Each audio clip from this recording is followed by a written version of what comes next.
कि बस शिव जी से यही कहिले कि खुशी नज़दीक लाई या दूर करी परेशानी।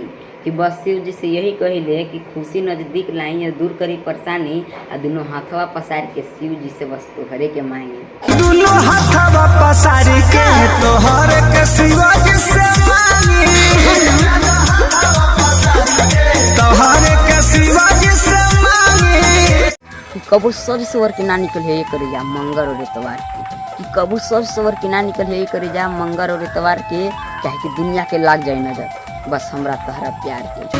हमनी के जोड़ी में लागे ना टोनावा एही से रहेला डर हो। और कि जैसन तो खोजे तर मर्द वैसन पाइबू। और कि जैसन तो खोजे तर मर्द वैसन पाइबू ना। आई पटेल जी से दिल लगा के देखा कबो पछताइबू ना। चल पटेल जी के साटा में कहियो पड़बे ना घाटा में। चल पटेल